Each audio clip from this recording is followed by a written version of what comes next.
Hello everyone, welcome to Junior Church.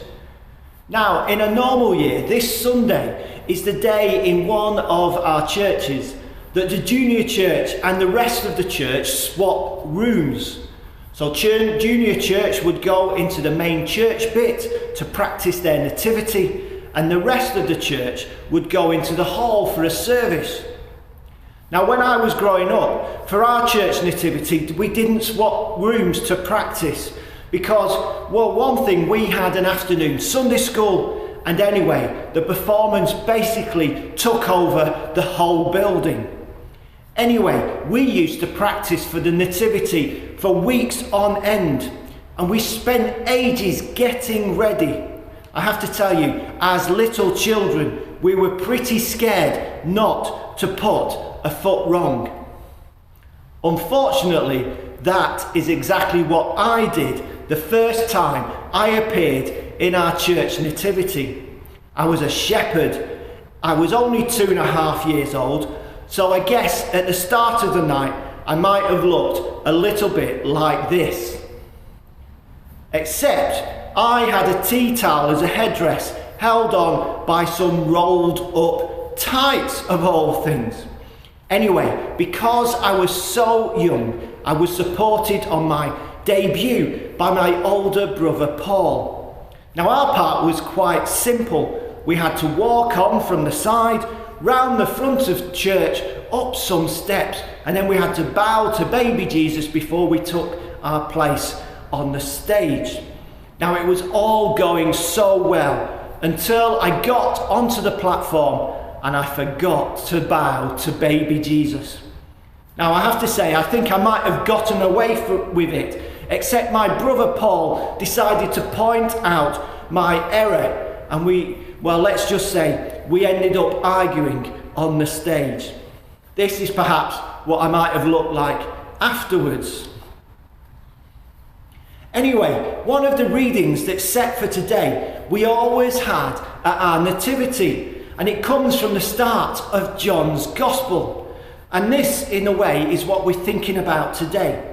Now, if you remember 2 weeks ago, Kath showed us all how we could make an Advent ring. So over the 4 Sundays of Advent, we can count towards something very special. Then last week, John told us that Advent was a time of waiting for Jesus to come. This week, in our reading, we're going to meet a different man who's also called John, who also had a beard. This man was John the Baptist, and he told the people what they should do while they were waiting for Jesus to come. He said that while they were waiting, they should get ready.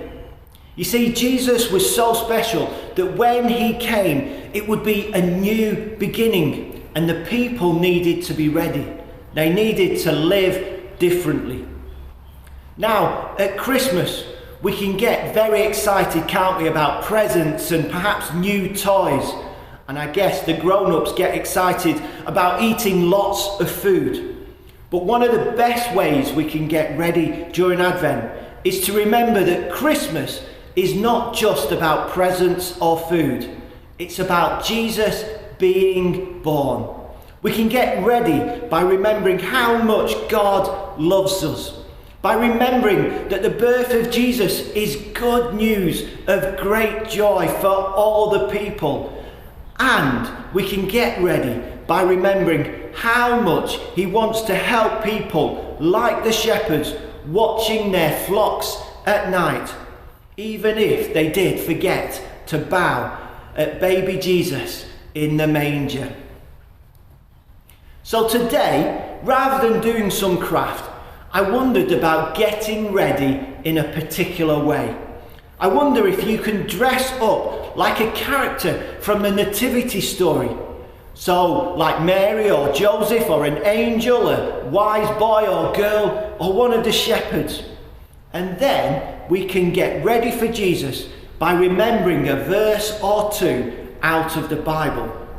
Now, once you're dressed up, if you want to get a grown-up to film you saying the verse you've remembered, then if it's okay, you could send it to me and we'll put them all together on our YouTube channel. Anyway, give me a minute while I dress up. Ooh, ooh, ooh. So, Luke 2 verses 6 and 7 say, while Mary and Joseph were in Bethlehem, the time came for her to have her baby. And she gave birth to her firstborn son, and wrapped him in bands of cloth, and laid him in the manger, because there was no room for them in the inn. Amen. Now, we're going to finish today with one of my favourite songs that I picked up in some of the schools when I've been doing assemblies. It's called Sound the Trumpet.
Great to see you today. Look out for the Christingle service on Christmas Eve, and I'll see you again soon. Bye!